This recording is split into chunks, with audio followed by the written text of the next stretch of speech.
News அவ தமிழ் நேயர்களுக்கு வணக்கம். 10 தொகுதிகள் பிளஸ் ஒரு ராஜ்யசபா சீட். கூட்டணியை பாஜகவோடு முடித்த பாமக. எனக்கு மக்கள் பணி செய்வதே விருப்பம். அப்ப இவ்வளவு நாளா செய்தது? நீதிமன்றம் வரை சென்று நடத்திய ரோட் ராலியில் பள்ளி மாணவர்கள். சேலத்தில் கூட்டணி கட்சியினரை மேடை ஏற்றிய பாஜக. மேடையில் அதிமுக என்று புகழ்ந்துவிட்டு பின்னர் பேச பேச போதும் ஐயா நிறுத்துங்க என்று ஓபிஎஸ்ஐ அவமதித்த பாஜக. நடந்தது என்ன? விரிவாக பார்க்கலாம். தமிழகத்துல இந்த கூட்டணி பேச்சுவார்த்தை, அதாவது தேர்தல், இந்த பரபரப்பு ஆரம்பித்ததிலிருந்தே கூட்டணி பேச்சுவார்த்தையானது 3 தரப்பினரிடையே நடந்துகிட்டு தான் இருக்கு. அதாவது அதிமுகவும் பாஜகவும் கூட்டணியில இருந்தாங்க. அதுக்கப்புறமா கூட்டணி முறிவு ஏற்பட்டது. அந்த கூட்டணி முறிவு ஏற்பட்டதுக்கு பிறகு அதிமுக எங்க தலைமையில மெகா கூட்டணி அமையும்னு சொல்லிக்கிட்டு இருந்தாங்க. அதே மாதிரிதான் பாஜக எங்க தலைமையில தான் மெகா கூட்டணி அமையும்னு சொல்லிக்கிட்டு இருந்தாங்க. அந்த வகையில திமுக கூட்டணி அமைப்பு அவங்க ஒரு மும்முரமா ஈடுபட்டு இருந்தாங்க. அதே மாதிரி அதிமுகவும் பாஜகவும் மும்முரமா ஈடுபட்டுக்கிட்டு இருந்தாங்க. ஆனா இதுல கேம் ஆடியது யார் அப்படின்னு தான் இப்ப நம்ம பார்க்கணும். பாமக, பாஜக, அதிமுக 2 கட்சிகளோடையுமே கடைசி நேரம் வரை பேச்சுவார்த்தை நடத்தி கொண்டிருந்தாங்க. பல அரசியல் விமர்சகர்கள் பல்வேறு நேரங்கள்ல பாமகவை இந்த கூட்டணி நேரத்து அரசியல் செய்யும் கட்சி அப்படின்னு பல்வேறு விமர்சனங்களை கடுமையாவே வச்சிருக்காங்க. அப்படி பார்க்குற வரையில அதிமுக பாஜக மாறி மாறி கூட்டணி பேச்சுவார்த்தை நடந்து கொண்டிருந்தது. அது மாலை வேளை வரை அதிமுகவின் தொகுதி பங்கீட்டு குழுவோடு பேச்சுவார்த்தை நடத்தி கொண்டிருந்த பாமக திடீரென்று லெஃப்ட் எடுத்து ரைட் எடுத்து பாஜகவோடு கூட்டணியை உறுதி செய்தது. யாருமே எதிர்பார்க்காத ட்விஸ்ட் தான் இது. ஆனால் ஒரு சில மூத்த அரசியல் விமர்சகர்கள் ஆரம்பம் முதலே தொடர்ந்து சொல்லிக்கிட்டு தான் இருந்தாங்க, கண்டிப்பாக பாமக பாஜகவோடு தான் கூட்டணி அமைக்கும் அப்படின்னு. அதற்கு அவங்க 2 காரணங்களையும் முன் வச்சிருந்தாங்க. ஒன்று பாமக ஆளுங்கட்சியோடு கூட்டணி வைப்பதில் தான் ரொம்ப ஆர்வம் காட்டுவாங்க, அது அவங்களுடைய வரலாறு அப்படிங்கிற ஒரு விஷயத்தையும் முன் வச்சிருந்தாங்க. அதையும் தாண்டி 2 எஃப்ஐஆர் இருக்குது. மெடிக்கல் காலேஜுக்கு அப்ரூவல் கொடுத்ததில் 2 எஃப்ஐஆர் அன்புமணி ராமதாஸ் அவர்கள் மீது இருக்குது. சமீபத்தில் கூட சந்திரசேகர ராவ் அவருடைய மகள் கவிதா அவர்களுடைய கைது தொடர்பாகவும், அதாவது இந்த கூட்டணி பேச்சுவார்த்தை நடந்து கொண்டே இருக்கும்போது பாஜகவின் ஒரு மூத்த தலைவர் ராமதாஸ் அவர்களோடு வீடியோ காலில் பேசும்போது இந்த 2 எஃப்ஐஆரையும் ஞாபகப்படுத்தியிருப்பார் கண்டிப்பாக. அது சமீபத்தில் நடந்த இந்த கவிதா அவங்களோட கைது கிட்டத்தட்ட அது ஒரு 4வது அரசியல்வாதியோட கைதுன்னு கூட, 4 நபர்களை தாண்டிய கைதுன்னு கூட சொல்லிக்கலாம். இந்த கைதுகளை எல்லாம் எக்ஸாம்பிளாக அவங்க பேசியிருப்பாங்க, எடுத்துக்காட்டி பேசியிருப்பாங்க, மிரட்டியிருப்பாங்கன்னு சொல்ல வரல அப்படின்ற மாதிரி பல்வேறு கருத்துக்கள் இருக்குது.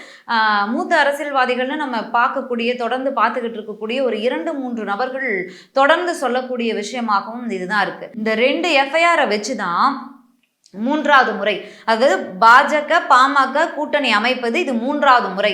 கடந்த 2 முறையும் இதே தான் நடந்துச்சு. கடைசி வரைக்கும் பேச்சுவார்த்தை நடந்தது. கடைசியில் இந்த 2 எஃப்ஐஆரை வச்சு தான் அவங்க கூட்டணியை முடிச்சாங்க. ஏன் சிபிஐ கிட்ட இருக்கக்கூடிய வழக்கு, அன்புமணி ராமதாஸ் அவர்கள் சம்பந்தப்பட்ட அந்த எஃப்ஐஆர், அந்த வழக்கு சிபிஐயிடம் உள்ள வழக்கு, ஏன் இவ்வளவு காலதாமதம்? இத்தனை தேர்தலை சந்திச்சுட்டாங்க பாமக. ஒவ்வொரு தேர்தலின் போதும் அந்த எஃப்ஐஆரை வச்சு தான் பாமகவோட கூட்டணியை போட்டுட்டு இருக்காங்க பாஜக அப்படிங்கிற மாதிரி விமர்சனங்களை தொடர்ந்து வச்சுக்கிட்டு இருந்தாங்க. அது உண்மையோன்னு பார்க்கக்கூடிய வகையில தான் இந்த கடைசி நேர ட்விஸ்ட் அமைஞ்சிருக்கு. ஓகே, பாமகக்கு ஒரு வழியா பாஜக தரப்புல இருந்து 10 தொகுதிகள் பிளஸ் ஒரு ராஜ்யசபா சீட்டு ஒதுக்கப்பட்டிருக்கு. அதையும் தாண்டி பாஜகவோட கூட்டணி மேடைகள்ல, அதாவது சேலம் மாநாட்டில் இன்றைக்கு நடந்த கூட்டணி மேடைகள்ல பார்த்துருப்பீங்க எத்தனை அரசியல் கட்சி தலைவர்கள் உட்கார்ந்துகிட்டு இருந்தாங்க அப்படின்னு. குறிப்பா அண்ணாமலை அவர்கள் பேசும்போது மூத்த அரசியல் தலைவர்கள், மிக பெரும் அரசியல் தலைவர்கள்லாம் அமர்ந்திருக்கக்கூடிய மேடையாக இது இருக்கிறது. பிரதமர் மோடி அவர்கள் வரும்போது, சேலத்திற்கு வரும்போது இந்த அரசியல் தலைவர்களையும் அழைத்து கொண்டு வந்து விட்டார் அப்படின்னு சொல்லியிருந்தாங்க. இதுல நம்ம குறிப்பா பார்க்கறது பாமகவை மட்டும்தான் நம்ம புதிதாக பார்க்க முடியும். ஏன்னா அதற்கு முன்பாக இருக்கக்கூடிய மற்ற தலைவர்கள் எல்லாமே பாஜகவோட கூட்டணி அமைப்பதற்கு நாங்கள் தயார்னு ஆரம்பம் முதல்ல இன்று வரைக்கும் சொல்லிக்கிட்டு இருக்கக்கூடியவங்க தான். கடுமையாக விமர்சனம் செய்த டிடிவி தினகரன், ஓபிஎஸ் அவர்கள்லாம் கூட அந்த கூட்டணியில் இருப்பாங்கன்றது நம்ம ஆரம்பம் முதலே இன்று வரைக்கும் நமக்கு தெரிஞ்ச விஷயங்கள் தான். ஆனால் இங்கே நம்ம ஏன் இத்தனை தலைவர்கள் அமர்ந்திருக்காங்க அப்படின்னு சொல்கிறோம் அப்படின்னா, ஏற்கனவே பாமகவிற்கு 10+ ஒரு ராஜ்யசபா சீட்டு, அது போக டிடிவிக்கு ஓபிஎஸ் அவர்களுக்கு 2 நபர்களுக்கும் சேர்த்து தலா 8 சீட்டுகளாக 4+4 8 சீட்டுகள் வழங்கப்படும் அப்படின்னு ஒரு தகவல் இருக்கிறது. அது போன்ற மற்ற சில கட்சிகள். அப்போ பாஜக எத்தனை தொகுதியில் தான் போட்டியிடும் அப்படின்னு ஒரு கேள்வி எழுந்திருக்கு. நாங்கள் தான் எதிர்கட்சி, நாங்கள் தான் தமிழகத்தில் எதிர்கட்சியாக செயல்படுறோம், அதிமுகன்ற கட்சியே இல்லை, அதிமுக எதிர்கட்சியாவே செயல்படலை அப்படின்னு கடுமையான விமர்சனங்களை வச்சு கொண்டிருந்த பாஜகவின் மாநில தலைவர் அண்ணாமலை அவர்கள் தான் இதுக்கு பதில் சொல்லணும். கூடிய விரைவில், ஏன்னா தேர்தல் தேதி அறிவிக்கப்பட்டாச்சு, 20ஆம் தேதியோட நாளையோட மனுக்கள் தொடர்பான விஷயங்களும் ஆரம்பிக்க போகுது. அப்படிங்கும்போது முன்னாடியே நம்ம தொகுதிகள் வாரியாக வேட்பாளர்கள் வாரியாக அறிவிக்க வேண்டிய நிர்பந்தத்தில் அரசியல் கட்சிகள் இருக்கு. அப்படி இருக்கும்போது பாஜக மிக சொற்பமான இடங்கள்ல தான் போட்டியிட போகுதா அப்படின்ற ஒரு கேள்வி எழும்புது. அப்ப அவங்களுக்கு தேர்தலில் கிடைக்கக்கூடிய வாக்கு சதவீதமும் குறைவாக தானே இருக்கும். அப்புறம் எப்படி நாங்க தான் எதிர்கட்சி, பாஜக வாக்கு சதவீதத்துல உயர்ந்திருக்குன்னு எப்படி அவங்க காட்ட முடியும்? இது பாஜகவிற்கு பின்னடைவு தான் அப்படிங்கிற விஷயங்களை தான் அரசியல் விமர்சகர்கள் முன்வைச்சுக்கிட்டு இருக்காங்க.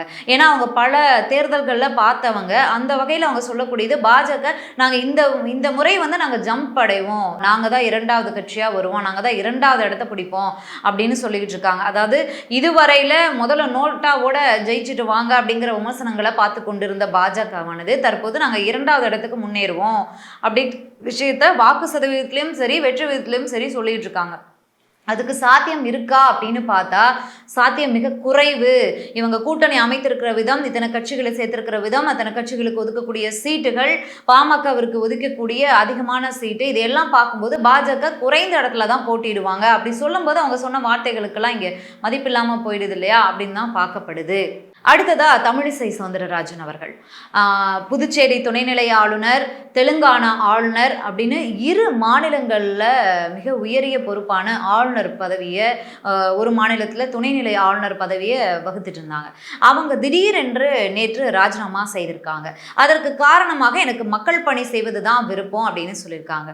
இங்கே தான் ஒரு கேள்வி வருது. அப்போ ஆளுநர் அப்படிங்கிற ஒரு உயரிய பதவியில் இருக்கக்கூடிய நபர்கள் மக்கள் பணி செய்வதில்லையா அப்படிங்கிற ஒரு மிக பெரும் கேள்வி எழுது. அப்போ இத்தனை நாளாக அவங்க என்ன பண்ணிக்கிட்டு இருந்தாங்க? பல இடங்களில் ஆளுநர் அப்படின்ற ஒரு ஒரு ஒரு வட்டாரத்துக்குள்ளே உட்காராம பல நேரங்களில் துணிச்சலாக வெளியில் வந்து பல அரசியல் கருத்துக்களை முன் வச்சிருக்காங்க. அதனாலே அவங்க விமர்சனத்துக்குள்ளேயும் உள்ளாகியிருக்காங்க.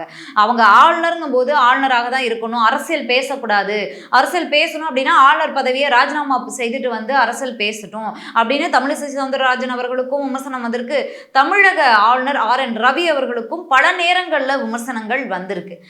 வந்திருந்த அந்த விமர்சனத்தை இவங்க எடுத்துக்கிட்டாங்களா அப்படின்னு தெரியல. பட் எனக்கு அரசியலில் மிகுந்த ஈடுபாடு இருக்கிறது அப்படின்னு தமிழிசை சவுந்தரராஜன் அவர்கள் பல மேடைகளில் சொல்லியிருக்காங்க. ஒரு இடத்துல போட்டிட்டாங்க, திருநெல்வேலியில் போட்டிட்டாங்க. அந்த தோல்விக்கு பிறகு பாஜக தரப்புலேருந்து ஆளுநர் பதவி கொடுத்தபோது அந்த மகிழ்ச்சியை எடுத்துக்கொண்டு போனாங்க, செயல்பட்டாங்க அப்படின்னு தான் சொல்லணும். ஆனால் புதுச்சேரியிலும் சரி தெலுங்கானாவிலும் சரி அவங்களுக்கு ஒரு வரவேற்பு பெரிதாக இல்லைன்னு தான் சொல்லணும். தெலுங்கானாவில் ஆளும் கட்சி முதல்வரோட பல மோதல்கள் இருந்துச்சு. குறிப்பாக குடியரசு தின விழாக்கெல்லாம் வந்து முதலமைச்சரே கலந்து கொள்ளாமல் தான் கொடியேற்றும் நிலையெல்லாம் இருந்துச்சு. அதே மாதிரி புதுச்சேரியிலும் சரி அவங்க போட்டியிட முடியாத சூழல் தான் இருக்குது. இப்போ ஆளுநர் பதவியை ராஜினாமா செய்தாலும் பாஜக தரப்புலேருந்து சரி புதுச்சேரிக்கு கொடுக்கலாம் அப்படின்னா புதுச்சேரியில் வெளிமாநிலத்து ஆட்கள் போட்டியிட முடியாது அப்படிங்கிற ஒரு சட்டம் இருப்பதால் அங்கே தமிழிசை சவுந்தரராஜன் அவர்கள் போட்டியிட முடியாது. அந்த வகையில் புதுச்சேரி தான் பாஜகவினர் வந்து சரி தமிழிசை சவுந்தரராஜனுக்கு ஒதுக்குவாங்க அப்படின்னு பார்த்தா தென் சென்னை, திருநெல்வேலி, புதுச்சேரி இந்த 3 ஆப்ஷனை பாஜக வைத்திருக்கிறது. ஆனால் ஒரு செய்தியாளர் சந்திப்பில் தமிழிசை சவுந்தரராஜன் அவர்கள் மிக சூசகமாக சொல்லிட்டாங்க, நான் தமிழகத்தில் தான் போட்டியிடுவேன் அப்படின்னு. ஸோ வந்து ஏற்கனவே போட்டியிட்டு தோல்வியை தழுவிய திருநெல்வேலியில் போட்டியிடுவாங்களா இல்லை தென் சென்னையில் போட்டியிடுவாங்களா அப்படிங்கிறது நமக்கு அவங்க அறிவிப்பு வெளியானதுன்னு தெரிய வரும். நீதிமன்றம் வரை சென்று பிரதமர் அவர்களுடைய ரோட் ரேலிக்கு பர்மிஷன் வாங்கிய பாஜக இப்போ கவலையில் இருக்காங்கன்னு தான் சொல்லணும். ஏன் அப்படின்னா கோயம்புத்தூரில் 2.5 கிலோமீட்டர் தான் நடந்துச்சு அந்த ரோட் ரேலி. அந்த ரோட் ரேலிலேயே எதிர்பார்த்த அளவுக்கு கூட்டம் இல்லைன்னு தான் சொல்லணும். ஏன்னா பிரதமர் மோடி அவர்கள் வராரு அப்படின்னா பிரதமர் மக்கள் வெள்ளத்தில் திளைத்தாரு அப்படிங்கிற மாதிரியான விஷயங்களை காட்டணும் அப்படிங்கிறதுல பாஜக மும்முரமாக செயல்பட்டு இருந்தாங்க அப்படின்னு சொல்லப்படுது.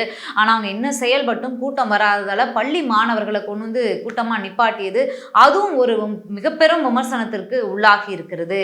திமுக அதாவது காவல்துறை பர்மிஷன் வழங்காத சூழ்நிலையில நீதிமன்றத்தை போய் பர்மிஷன் வாங்கிட்டு அந்த ரோட் ரேலி நடத்தினாங்க. பட் கூட்டம் வராததால பிரதமர் மோடி அவர்களே ரொம்ப கோபத்தில் இருந்ததாகவும் சொல்லப்படுகிறது. இந்த ஒரு பள்ளி மாணவர்களை கொண்டு அரசியல் மேடையில் நிப்பாட்டினது பல்வேறு விமர்சனங்களையும் கிளப்பியிருக்கு. சரி, அதை விட்டு இப்போ சேலம் மாவட்டம் கெஜல் நாயக்கன்பட்டியில் இன்றைக்கு மதியம் நடந்த இந்த பாஜகவின் மாநாட்டில் கூட்டணி தலைவர்கள் அனைவரையுமே மேடையில் அமர வச்சிருந்தாங்க. அத்தனை பேர் இருந்தாலும் அங்கே குறிப்பாக உற்று நோக்கப்பட்டவர் ஓபிஎஸ் மற்றும் டிடிவி தினகரன். பாமக இவங்களை காட்டிலும் பாமக, ஏன்னா நேற்று வரைக்கும் பாமக அதிமுகவோடும் பேச்சுவார்த்தை நடத்திக்கிட்டு இருந்தாங்க. இன்றைக்கு நேற்று மாலை திடீரென்று பாஜகவோடு கூட்டணி உறுதி செய்யப்பட்டது, தொகுதிகள் உறுதி செய்யப்பட்டது அப்படின்னா அந்த பாஜகவோடு கூட்டணி உறுதி அப்படிங்கிற நொடியிலேயே நம்ம சீட்டும் பேசிட முடியுமா? முடியாது இல்லையா? அப்போ இத்தனை நாட்களாக 2 கட்சியோடும் பேச்சுவார்த்தை நடத்திக்கிட்டு இருந்தாங்க அப்படிங்கிறது இந்த இடத்துலையே உறுதியாகிறது. அந்த வகையில் பாமக தலைவர் ராமதாஸ் அவர்களும் அவர் கட்சி அன்புமணி ராமதாஸ் சில உறுப்பினர்களும் அங்கே இருந்தாங்க. ஸோ அந்த மேடையிலேயே பாஜக மாநில தலைவர் அண்ணாமலை அவர்கள் மோடி அவர்களின் முன்னிலையிலேயே ராமதாஸ் அவர்களை அவ்வளவு புகழ்ந்தார். அது போக சில அரசியல் சால்வை சம்பவங்களும் நடந்துச்சு.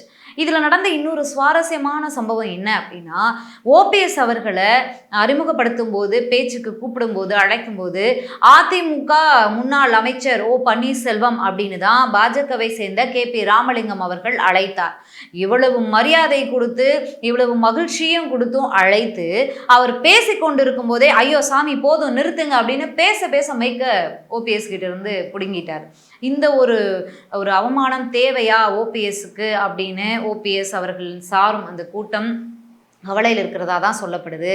முன்னாள் அமைச்சர் ஜெயலலிதா அவர்களுடைய நம்பிக்கைக்கு உரியவர் அப்படின்னு பல நேரங்களில் சொல்லிக்கொண்ட ஓபிஎஸ் அவர்களுக்கு இது தேவையா, கூப்பிட்டு வச்சு அவமானப்படுத்திய பாஜக அப்படின்னு ஒரு விமர்சனமும் எழுந்திருக்கிறது. சரி, இந்த மேடையில் அண்ணாமலை அவர்களும் பிரதமர் மோடி அவர்களும் என்ன பேசினாங்க அப்படின்னா, அண்ணாமலை அவர்கள் பேசினது பாரத் மாதா கி ஜெய், அதுக்கப்புறம் 400க்கும் மேலே இந்த விஷயத்தை தான் அவர் ரொம்ப நேரமாக பேசிக்கிட்டு இருந்தார். கூட்டணி கட்சி தலைவரான ராமதாஸ் அவர்களை புகழ்ந்தார். இதை தவிர பாஜகவோட கொள்கைகள், அவங்க கொண்டு வந்த திட்டங்கள், தமிழக மக்களுக்கு, சேலம் மக்களுக்கு என்ன பண்ணாங்க அப்படின்ற எதையுமே அவங்க அந்த மேடையில் பேசவே இல்லை. பிரச்சார மேடையில் எதையுமே பேசவே இல்லை. அந்த மாதிரியான விஷயங்களை சிறப்பு திட்டங்கள் எதுவுமே பேசலை. இந்த விஷயங்களை தான் பேசிட்டு இருந்தாங்க.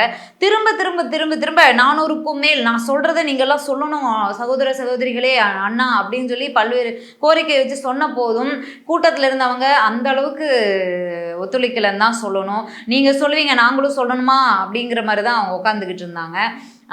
அதையும் தாண்டி பிரதமர் மோடி அவர்கள் பேசும்போது பல்வேறு விமர்சனங்களை வழக்கம் போல திமுகவின் மீது பல்வேறு விமர்சனங்களை வச்சிருக்காரு. அதாவது திமுகவை பற்றி சொல்லி முடிக்க இன்று ஒரு நாள் போதாது, மத்திய அரசு கொடுத்த நிதியை கொள்ளையடித்தார்கள் அப்படிங்கிற மிக பெரும் குற்றச்சாட்டுகளை முன் வச்சிருக்காங்க. 2Gயில் ஊழல் செய்தவங்க 5வது தலைமுறையாக 5G ஆட்சி நடத்த துடிக்கின்றார்கள் அப்படின்னு பல்வேறு விமர்சனங்களை முன் வச்சிருக்காங்க.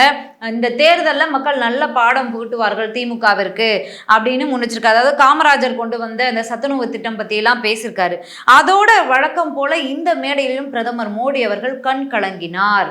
அவருடைய நண்பரை நினைச்சு கண் கலங்கினார். அதையும் தாண்டி பாஜகவிற்காக உழைத்து உயிரை விட்டவர் ஆடிட்டர் ரமேஷ் அப்படின்னு சொல்லி அவரை பற்றிய நினைவுகளையும் பகிர்ந்து கண் கலங்கினார். இதுவும் ஒன்று பார்க்கப்பட்டது.